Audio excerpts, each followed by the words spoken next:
Hello everyone, it's Hunter and welcome back to my channel. If you guys are new here, it is so nice to meet you. Today's video, we are going to be talking about the books that I read in February of 2023. I only read 7 books this month, so this video is probably going to be on the shorter side compared to my normal book wrap-ups, but honestly, my brain has not been into reading. I've been so lazy and distracted and just like really unmotivated to read, so my list is pretty short this month, but I did have some good reads, so I am excited to share them with you. Before we get started, I would love it if you guys would subscribe to my channel down below and give this video a thumbs up. That really helps my channel to grow, and let's go ahead and get started. Okay, so the first book that I read is a new one by Mary Kubica. It came out in January and it's called Just the Nicest Couple. And it's about, it's called Just the Nicest Couple, and it's about these two different couples. You have Nina and I think it's Christian, his name? Yeah, Nina and Christian. No, not Nina and Christian. Nina and Jake and Lily and Christian. One of the husbands goes missing and the other couple knows something about it. They know exactly what happened. So it's a whole wild ride. This is not my favorite of her books because I've read Local Woman Missing. But I really enjoy Mary Kubica books. I gave this one 5 stars. I'm pretty generous with my book ratings, so I didn't expect this to be any different than 5 stars, but I really enjoyed it. I listened to it on audiobook, and like the whole time you know who did what, but you don't know exactly what happened, if that makes sense. So it's just a whole thing, and I thought it was really good. So let's move to the next one. The next book is If He Had Been With Me by Laura Nolan, and this one gets 4 stars for me, even though I knew what was gonna happen basically the whole time. This is a story of like best friends slash like next door neighbors who are secretly in love with each other, who have secretly been in love with each other basically their whole lives, and they think the other one does not want anything to do with the other one. They grow up as really good close friends, and then they kind of drift apart through high school, and it goes through the story of their lives through high school. And like I said, I kind of knew how the book was going to end, but it just makes me so mad that it actually happened that way, because like why did it have to happen that way? Okay, I was just really angry, so that's why I gave it 4 stars, because I thought the rest of the story was great. It's YA, so of course it's gonna be a little bit less mature, but overall I thought the story was really good, but like I said, that ending just like really did it for me. I just could not give it 5 stars because I did not like the ending. The next book I read was The Tattooist of Auschwitz by Heather Morris. I gave this one 5 stars. I feel like, first of all, I read a book last year. I'm trying to figure out what it's called. It's on my shelf, that's why I'm looking down. It's called The Escape Artist, and it was about the first person who escaped out of Auschwitz. And so that was a true story. That was a non-fiction book. So I found it very interesting to read The Tattooist of Auschwitz after I read that, because like I understood a lot of the references. I did also listen to this in audiobook, and I was glad I listened to it because there were a lot of names that I likely would not have been able to pronounce because they are German, but I thought it was really good. It's about this man. He goes to Auschwitz as a Jew, and he somehow survives through the time because he has gained the favor of someone who is really high up, and he becomes the tattooist. He's the person who tattoos the numbers onto the arms of those that are there. He gets to know a lot of people, and he survives because he has an important role. And there's also a little love story thrown in there, which I really like. A lot of historical fiction, in my opinion, like I don't know why, I just always feel like I don't like it, and then I read it and I end up loving it. So this was no different. I thought it was really good. I gave it 4 stars, and after, like I said, reading The Escape Artist, I could see the historical facts. So you can tell that the author did a lot of research and things like that, making sure that everything was historically accurate.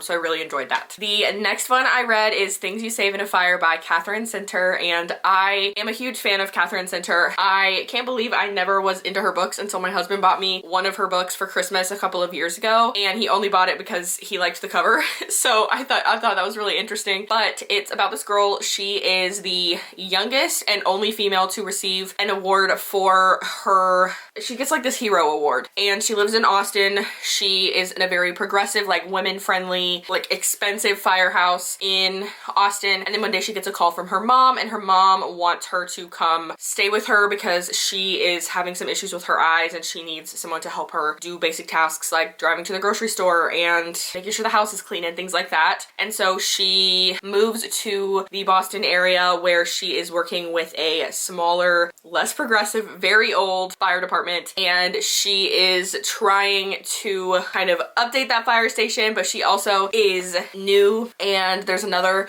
guy who is also a rookie, and there's a bit of a love story there. But oh, sorry, I just took my shoe off. The thing about Catherine Center novels is that even though they do have a love story, I wouldn't say they're romance books.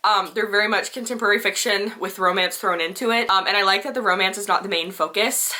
This book really teaches you about first impressions and giving people second chances and forgiveness. I will say it does require a bit of an essay trigger warning, so it's not heavily detailed, but there is mention of it, so if you have any kind of triggers along that line, I would avoid this one. But I still thought it was really good, and the main character just really opens up to so many things, and I'm a big fan. The next one that I thought was really good, and this one also came out in January of 2023. It's called Off the Deep End by Lucinda Berry, and it is about this. The book starts with an accident. A woman drives into a pond or a lake or something. I can't remember if it's a pond or lake. I think it's a pond.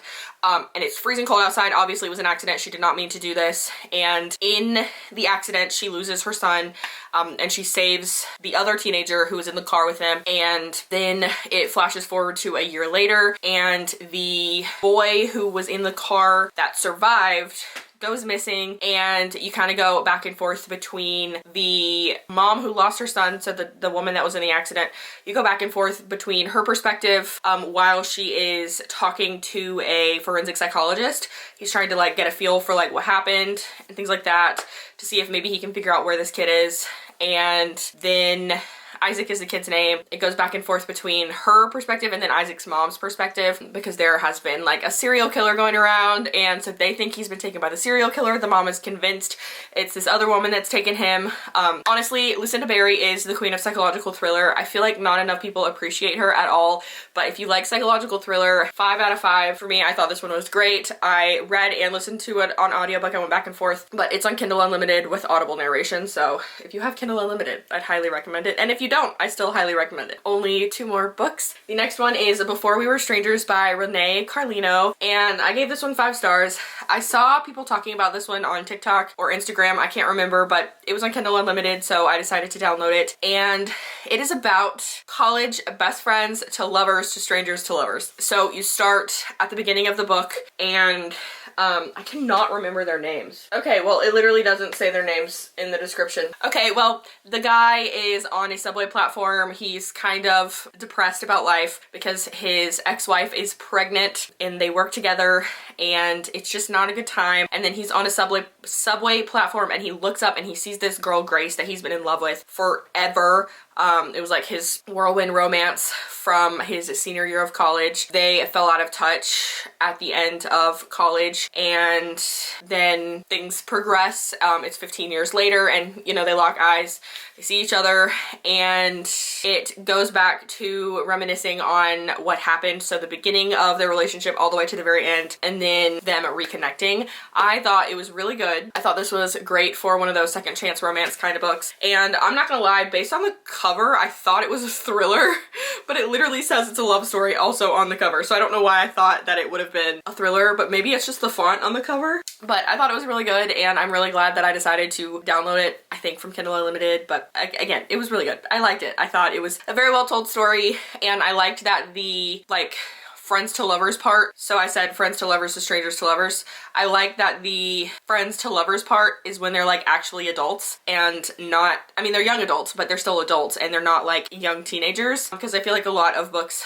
that are written that way tend to be teenagers, which is fine. I feel like they start as teenagers and then they reconnect as like 20-somethings, and anyway, so they're 20-something when they meet. So I don't know, it was a different perspective and I liked it. And the final book I read in February is Josh and Gemma the second time around, and this one came out on January 26th, I believe. Yeah, and it's by Sarah Reddy, and I gave this one 4 stars. Last year, the book Josh and Gemma Make a Baby came out, and I really enjoyed it. I gave it 5 stars. I read it as an advanced reader's copy, and it was one of my favorite books of the year, actually. And to recap that one, it was about Gemma. She wanted to have a baby via IVF, and she did not want to use an anonymous donor, so she asked her friend Josh if she could use his sperm to create a baby, and then they end up in a relationship. So now fast forward to the second book, they're about to get married and something happens and it kind of pushes off the wedding, and they have to learn how to fall in love again basically and deal with the consequences of the accident, I guess, if you will, that happened at the beginning of the book. I really liked it, and I thought the story was really well written, and I liked watching them fall in love again, but from a different way than they did the first, if that makes sense, because they already have a life together. They have a child together now because of course they, you know, they did the IVF thing. So they had a child together, they lived together and things like that. So just watching them fall in love when they already have a life ingrained into each other. I liked that part, but I did give it 4 stars because there were parts where I just felt like it was so slow, and I guess this is what you'd call a slow burn, but like literally it was so slow in some parts and I just couldn't get over that. Anyway, that was the last book that I read. According to my Goodreads goal for the year, I am only 1 book ahead of schedule, which is not like me at all. I read 200 books last year, but like I said, my brain just hasn't been in it. It's probably pregnancy brain, honestly. But anyway, I've been so tired and distracted by everything, so I will try to do better in March. But yeah, that's all I have for today's video. So if you guys enjoyed it, don't forget to give this video a thumbs up, and don't forget to subscribe to my channel down below, and I will see you guys in my next video. Bye!